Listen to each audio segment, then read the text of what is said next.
Hello, everyone.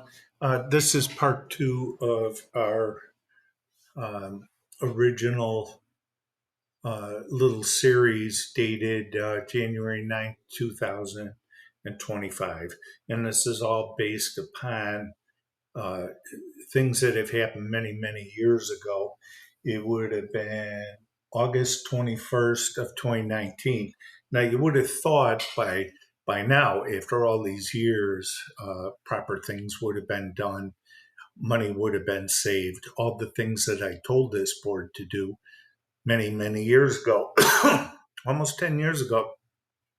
I explained to them exactly what they have to do and not do to make Crooked Creek where there's money coming in from different sources. It wasn't until Mr. John O'Connell actually got onto the board that successful things like that. And it was actually amazing that people like Sherry Vance and our people, they fought people tooth and nail. They called you stupid. I remember when one of the ladies was Sherry at the pool, and they told me I was too effing stupid to read the financials of Crooked Creek. And that was the typical attitude of what happened in Crooked Creek. And if you look around Crooked Creek very closely, especially during the time Cheryl Vance was the president during the last um, couple of years, that the fences were all broken, all taken down. Uh, there was holes all over the place. The pool area was a disaster. They leave plants on top of the wood and it rotted everything all the way through. And this is when they did the asphalt contract. I fought tooth and nail to have it properly done. If you look around Thornwood Road, it's a disaster. And if you saw them after they did the work, it was really bad. It was so bad. And then they had to come back. And then they were fighting against us, the homeowners. They saw all the problems there with all the water that was um, piling into certain areas. Hank called it a bird bath. There were bird baths all over. Well, there was bird baths on the original contract on the west end of Crooked Creek. And that same stupidity came over to our side, and none of this ever seems tend. It's like ridiculous stuff is done all the time. I'd like to go back to the meeting.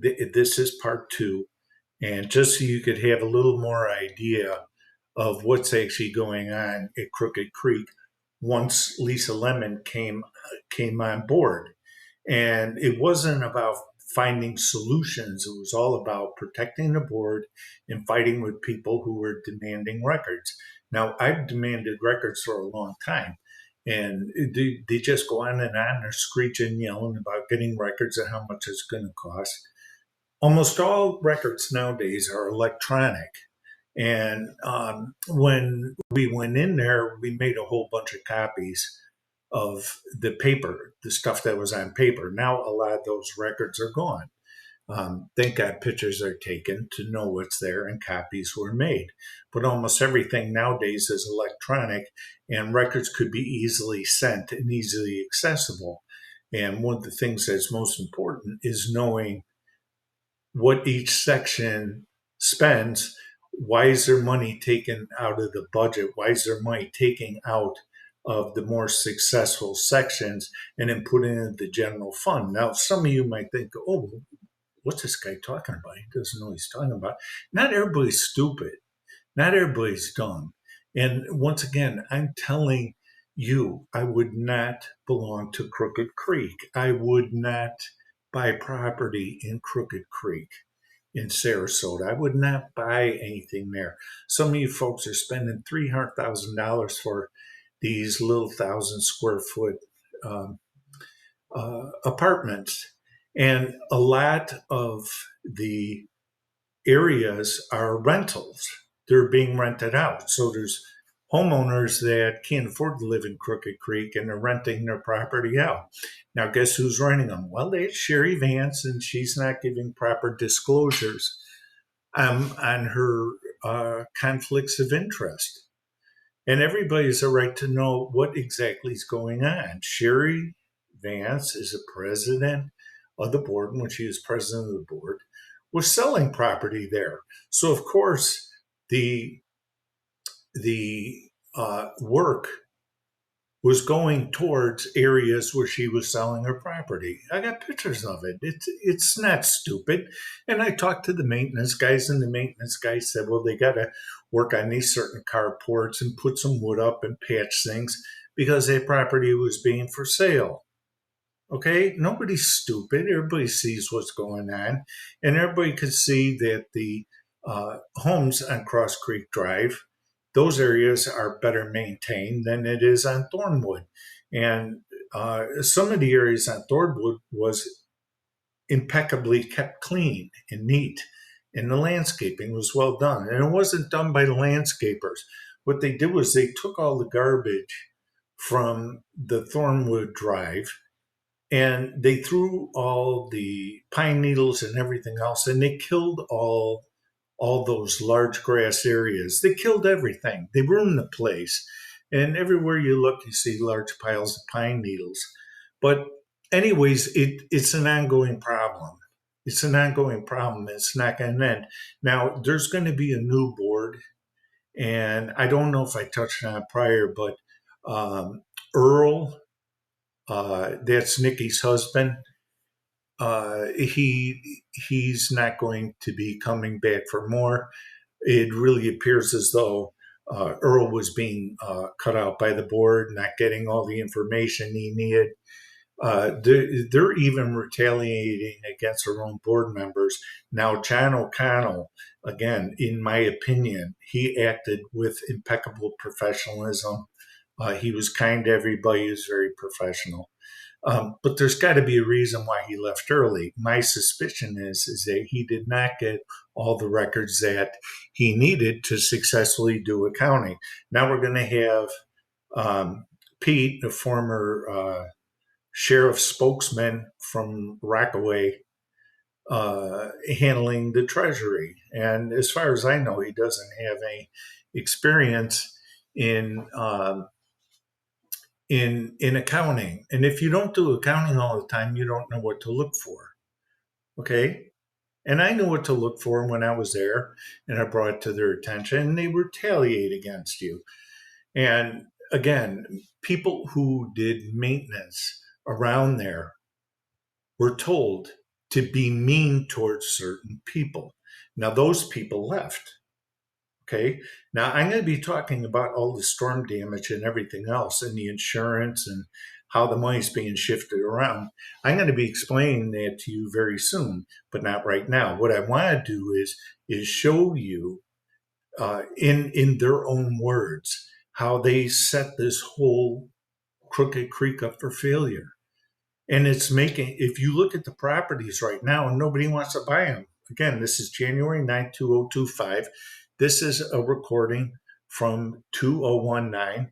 And when you have people with a real crappy attitude, that's CNS management, that was Lisa Lemon, screaming and yelling and acting stupid. Maybe that protected the board, but it doesn't protect all the people who live there. You have to get in there as a manager and you have to walk the property. I don't think Lisa was able to walk anywhere because she vapes so much. I didn't know she quit smoking or she has some sort of lung disease. I suspect it. I'm not quite sure. But my understanding is she's been very sick with lung issues. But you still have to go around the property. You have to talk to the people. You have to ask their concerns because there are a lot of concerns when you live in a property like this. But let's wrap up the rest of the show here. And we're going to go back to the meeting and I'll try to explain things to you as we go along. This is part 2. What year and what documents, not the broad scope. What year, what documents, what you're trying to find. Okay, and the next thing is all the records that board members have, are they in your possession? They don't have any They have absolutely zero records. They don't have any records. No bills have ever been sent to their homes? No. Okay, thank you. No, they're all sent to CNS or the Penny Board, PCM. Okay. So, anyway, all right.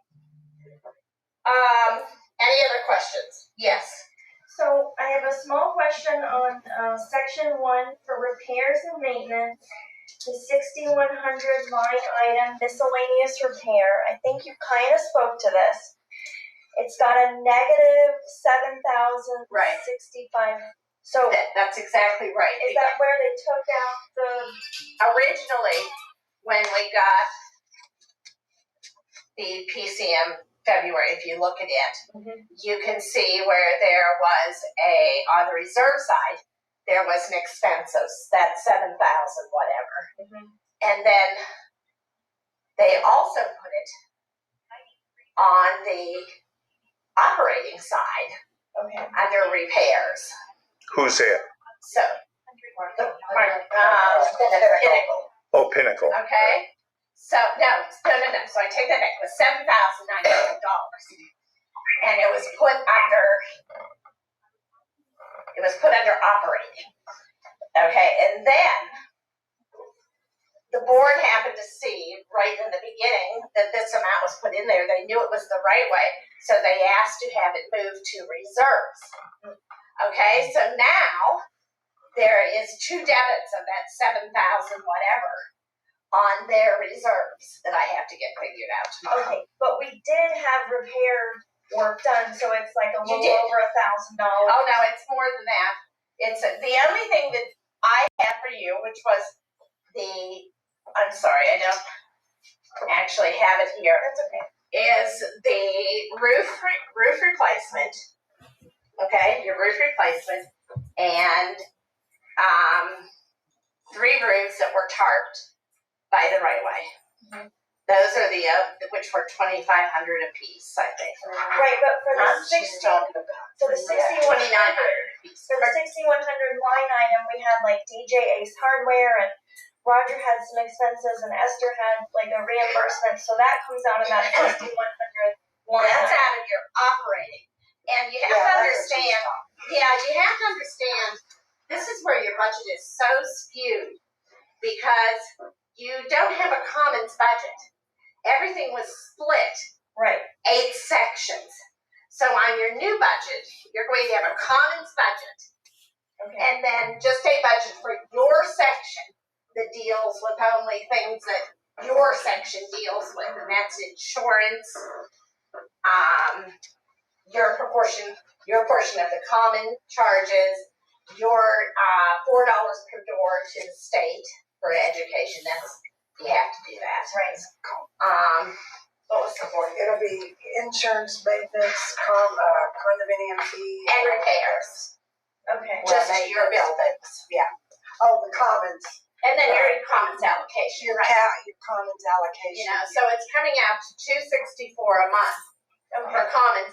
And that's going to make it so much easier to read on the financial report than trying to figure out 8 times this and 8 times that. It's going to look totally different. And we went through the attorney to make sure that this was allowed. But for sure, this has to be addressed. We have to get this addressed. Okay. Thanks. Yeah, Really? another quick question. How much money did you spend trying to fight that little Facebook page, the Crooked Creek Facebook I didn't page? spend anything. I didn't fight Facebook. You didn't? Wasn't that around $7,000 or $10,000 in legal fees? We haven't fought Facebook. Nobody at Crooked Creek board? Nope. Never. Nobody went against Facebook. Oh, that wasn't like that. Yeah, that's right. Yeah, nothing to Facebook. Anything else? I'm happy, really. Thank you, Karen. I just want you guys to know real quickly. After I was tossed off the board, I was a vice president. They immediately, I created a Facebook page because the people on the board used to have meetings that were just a few minutes. And this was where Roger was the president. Sherry was trying to get in on these board meetings, and I had to keep reminding her she wasn't on the board at that time. But her and Roger's wife were always at the finance committee. They're the ones that decide where the money goes, what you're going to budget and everything. And that's why it's kept so quiet, and they didn't want me at those meetings. And to this day, they still block it. but that's an important thing to know. But what happens is that I got threatened because I created a Facebook page for Crooked Creek, and there was research and legal things that were done to try to block my First Amendment right to bring these things to your attention. Here we are all these years later, and we still have all these problems. Let's continue. It was covered up again. Okay. We finally got through it today, figuring it out in a way that I can report it to our accountant. So section 1 I can get done right away. Section 4, they came in with an setup expense of $29,000. So I don't know what that entails. I have to just find out what that $11,000 bill was in total and get that taken care of. Thank you. That's it? I have nothing. Well, I already asked about the representative. Yeah, we talked about it. We already talked. I don't know that. Yeah, we talked about having a representative for each section that would once a month maybe meet with the people in their section and then put together a report of anything they wanted the board to consider or any problems. And we asked that, and so that we can do that. I don't want to have 8 sections reporting like 10 minutes a piece, or that'll be an hour and a half and nothing but reporting. But if we had those and there was things that we had to address, we could do that at the board meeting, put it on the agenda, and then also share it with those sections, those reports, so that they knew what they said and what the section reps had asked for. So if you're interested in being a section rep, let me know.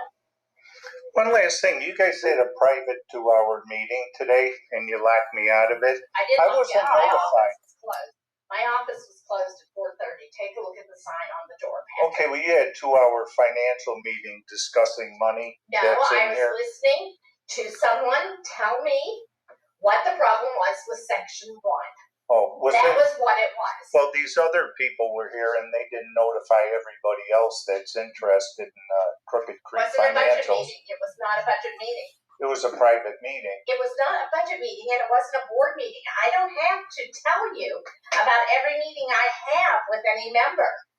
I do not have With to tell members, multiple board Doesn't members. One board member. One board member. Okay. One.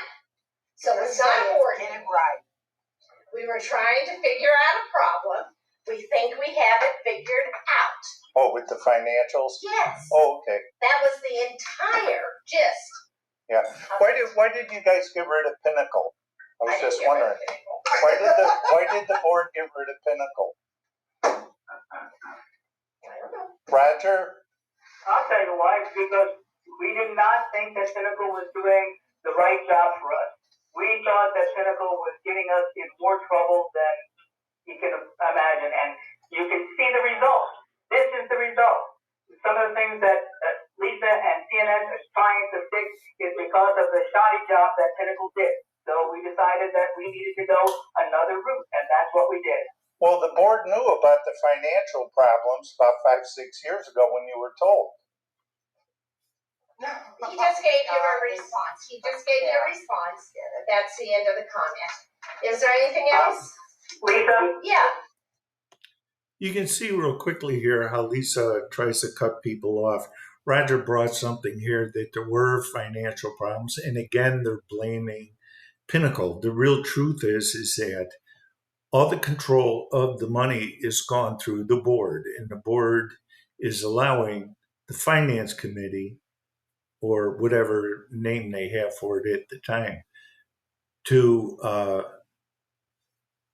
assess expenses to different buildings. And if you are not on top of what they're doing, then when the board sees that there's more money in one building than another, money's going to be taken out of there and then improperly used in the wrong place.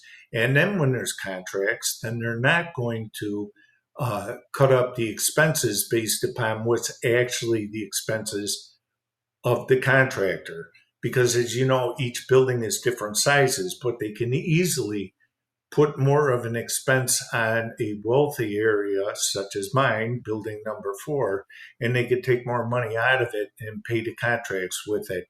The contracts are for multiple buildings at a time, and that's what's been going on for a long time. And I'm going to go into the real dirty stuff soon, but not right now.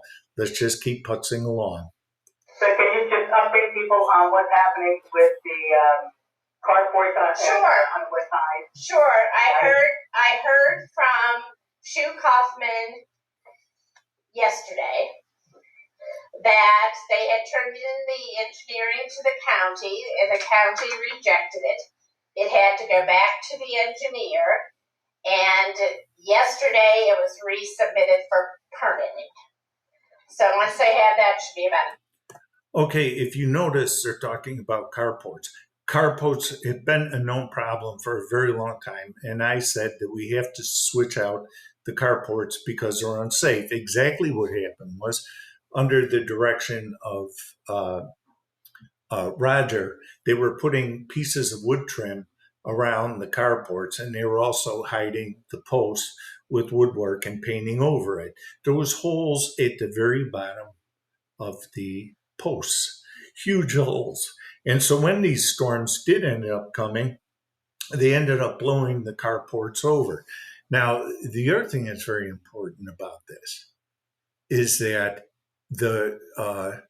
it would have been less than half the amount of money to properly do these carports back when I said to do them. Now, if you go and look at the prices of the carports, they are absolutely sky high. And once again, everything, just like Crooked Creek, is hodgepodge. Every time you try saving money, you end up spending 10 times more. Now, they're asking Saul to go and get his bids on carports. Every carport should be the same. They're hodgepodge. The lighting looks bad. They all look different, and they look terrible. So you're gonna really get screwed on this. But let's keep going. 2-week period. Now, can you send out an email to the people over there and let them know that, because I've gotten several emails and they want to know what's going on and everything, and they're kind of getting. Sure. The other thing that I just want to when they do the footing, they need to have 3 dry days to put the footings in 4 feet deep. Right.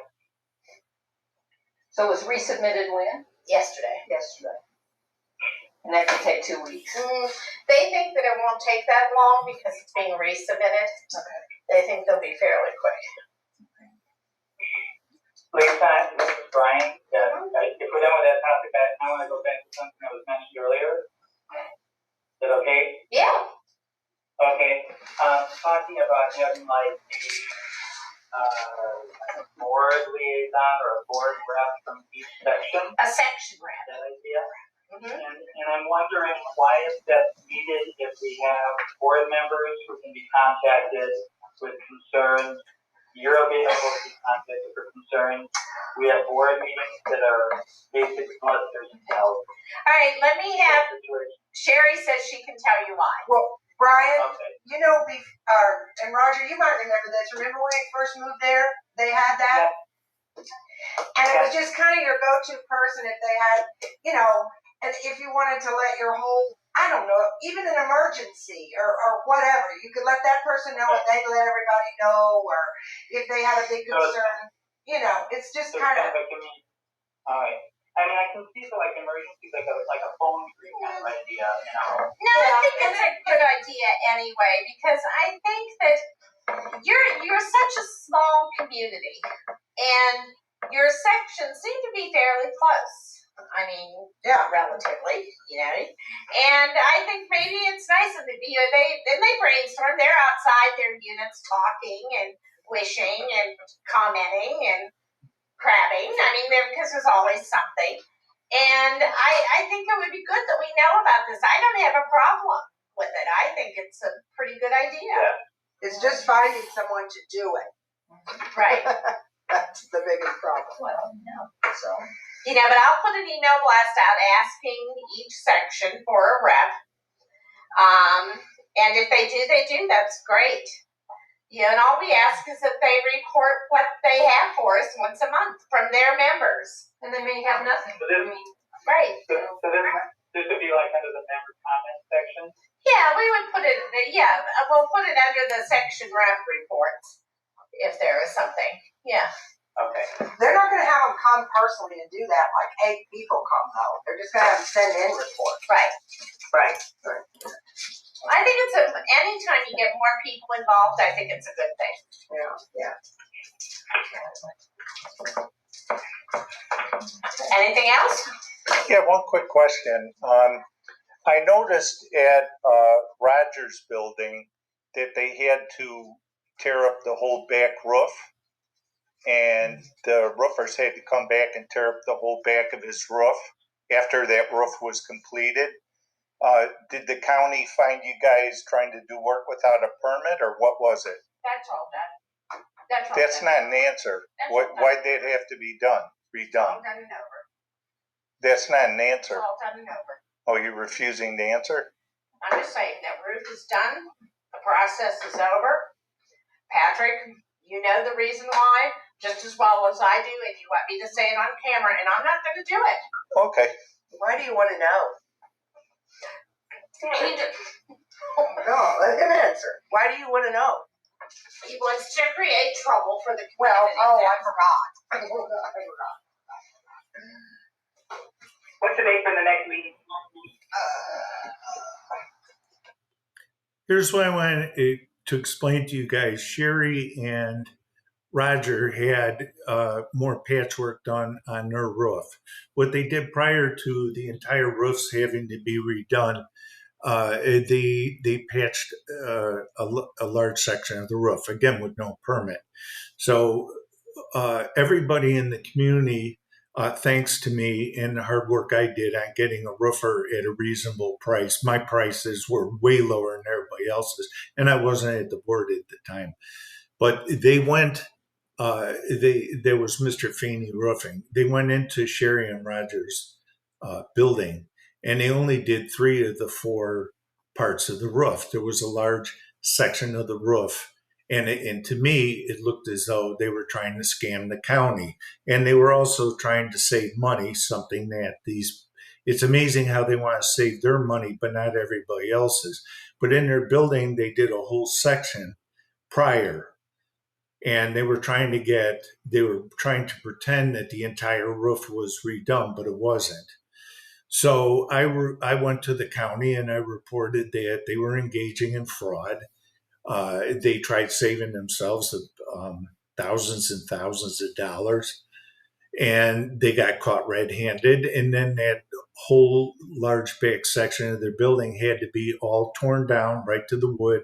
The wood had to have been replaced and cleaned up, and then new shingles installed. But this is, again, the ongoing problems that just continue. Every time you do patchwork, you ruin it for everybody, and you always have a patchwork job. Let's continue. We're almost done. I've got the third Wednesday in September. 19th, I think. Hold on. What do you have? I believe it's the 19th. Hang on, Lisa left the room for a minute. I think it's 18th of 18th of September. So next meeting is the 18th, 5:30. Yes, unless we need to have an executive session. So I move we adjourn. I second. Great. This could be a record. This All could right. be a record. Really, I hope you guys really thank Karen Yes. and Sherry for the work that they did, and for Judy and for Amanda. I mean, they really are working on this, and I think it's through this that we can get through it, and we need to give them the accolades. Exactly. This is about the end of this section 2. I just want to make absolutely certain that you guys are aware. All this patchwork that's been done to the roofs, to the carports, everywhere throughout the entire Crooked Creek community has ended up costing multiple times. And the quality of everything is junk, and it looks really bad. So the patchwork has to end. But we're at about the end of this video, and I hope in the future things change. I would not buy anything Crooked Creek. I really wouldn't. And I would definitely change the lawyers and the management company. Best of luck to everyone.